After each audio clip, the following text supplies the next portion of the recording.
to the show. My name is Peter Walsh. I'm a former racing driver and I'm the new host on the show. I hope I can bring something interesting, fun, exciting for your viewing pleasure at home. So let's get to it. My first activity of the day. I'm going to be going to a karting track which is only a half a mile long with slow and mid-speed bends.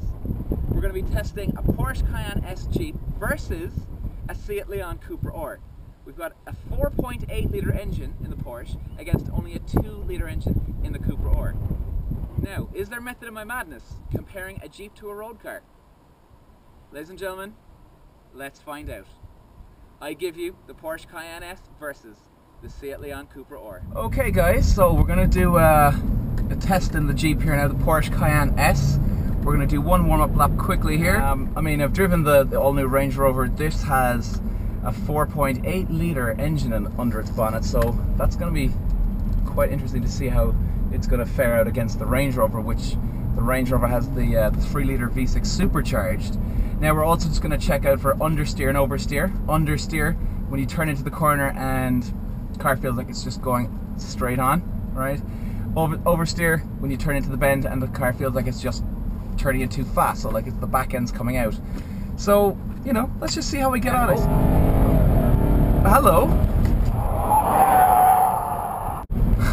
Hello. This is nice acceleration.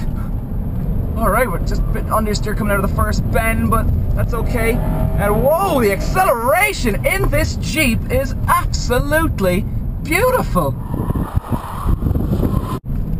Wow, it's 0 to 60 in under 6 seconds. So that, I mean, that is quite impressive, but what I'm looking for is the handling here, and my God, the handling is absolutely beautiful. It's almost like a car fun with this bad boy. Woo! Here we go, come on. That's it. Brakes are a little bit spongy, but that's okay. There's still a nice bite to them, but they're not as good as the Range Rover, where there's an instant kick with the Range Rover brakes. Against this is more, you've got to bring it on higher, slowly and firmly. But alright, come on, let's get into this third gear now. Come on, come on! Yeah!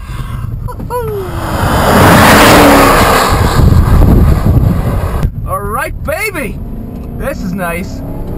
Right, and here we're back onto the main straight. Come on, come on! And we're doing, what are we doing? We're up to the main straight. We're in 65 at the end of the straight. Right, well, I'm going to eat my words for lunch today.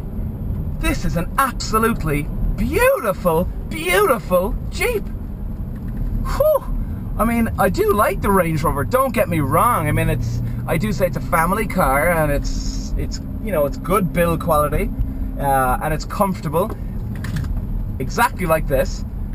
It's got all the accessories. It's got all the cruise control, the Tiptronic. The build quality, there's not a sound out of this Jeep going through any bends, getting on a curb, nothing, nothing. This is amazing Jeep. Porsche, I tip my hat off to you. Okay guys, so we're now in the Seat Lean Cupra R, so we're going to see what kind of lap times we can get out of this. Half-mile track, top speed of 160, brake horsepower is 261. It's meant to be very good suspension on this, but we're about to find out. Now, obviously, comparing to the Cayenne, it's going to be, technically, it's going to be better, because we're very low to the ground, again, comparing to a Jeep. So, we're just going to do one warm-up lap. It's going to be interesting to see how this compares against the Mitsubishi Evo. Now, this has got the 6-speed gearbox, whereas the Evo, obviously, has the 5. We're going to do 2 laps again, and here we go. And it's got a nice turbo system too, and here we go. Yeah, this is very good because at 2,500 revs the turbo kicks in. And now we're going to third. Here we go. Bit of understeer. Oh, dreadful, dreadful understeer.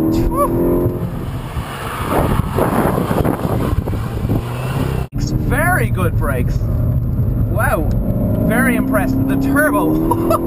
Great fun in this thing, actually, I must say.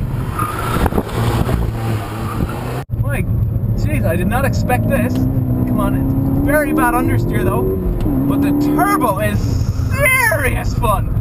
Woo! same kind of characteristics like the Evo. That turbo kicks in and away you go. Now oh, I'm having fun with this bad boy. Come on, come on, here we go. Get onto that straight. Come on, come on, yes. All right. Guys, I'm fairly impressed, I must admit. It's the same characteristics actually like the Evo. Now the Evo would definitely have better handling. I mean, look, you've got a 4-wheel drive Evo against a 2-wheel front-wheel drive Seat, so you know you're going to have a lot more stability with the Evo, of course. But for a 2-wheel drive car, this is absolutely sweet. Great fun. It's got nice bucket seats. It's got the nice flat, you can probably see it here, the flat steering wheel at the bottom. So, you know, it's got all the sort of the boy racer fittings. Is it worth the money? I don't really know, to be honest with you. Do you know? If I was going to buy a car like this, I'd probably spend about 20 to 25,000. That'd be it, but great car all the same, guys. Okay guys, so we've put them to the test. The Cayenne comes in at a lap time of 41.5. The Cupra comes in with a lap time of 39.5. 2 seconds. Was it surprising? No, it wasn't. For 2 reasons, guys. Number 1, low center of gravity on the Cupra. The lower you are, the better the handling's gonna be. The Cayenne is weighing in at 2,800 kilos versus 1,300 kilos. That's a huge difference. Now, was it a very fair test? Well, no it wasn't, because you don't go off and you compare a Jeep against a car. You don't. Now, but it was good fun to just do the comparison to show you how much weight and center of gravity can matter and change a lap time performance. And we've obviously shown it to you here. 2 seconds a lap, that's huge. Now there's another thing as well I want to run by with you.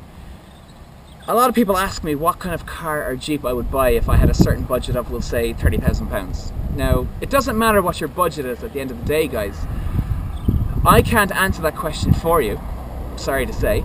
But what I would say to you is, and hopefully this is good insight for you, is when you are buying a car or Jeep, is you look at 4 things. You look at build quality, comfort, engine performance, and running costs.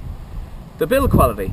Now, there's no point of buying a car if you run into a red light and you run into somebody and you tap them from the back and your front bumper falls off, well then, that's not really good, is it? That's one thing to look at. The comfort. If you're going on a long journey, if you've got comfortable seats, are your legs going to start aching and seizing up? Is your back going to get aches and you won't be able to walk when you get out of it? That's a big factor as well. The engine performance. Obviously, everybody would like a nice engine and a bit of acceleration coming out of it. Number 4, the running costs. Is there a point of buying a £30,000 car when you have a tip at the lights and your front bumper comes off, and including labour costs, your bill comes out to £3,000? Is it worth it? That's 10% of the value of the car. So running costs are a big, big factor when looking to buy. Now obviously when you're holding onto a car, I always look at sort of the long-term plan. How long am I going to hold on to this car for? 1, 2, 3, 4, 5, 6 years, whichever. Because the car will depreciate every year as it goes. So keep that in mind as well. So guys, that's pretty much it. We're rounding it up now tonight. I hope you had a great time, and we will be back next week testing 2 road cars this time on the karting track. A Porsche 911 Turbo versus a Mercedes 500 AMG. Should be interesting. So guys, I hope you had fun. Hope it was interesting and insightful, and we'll see you again next week.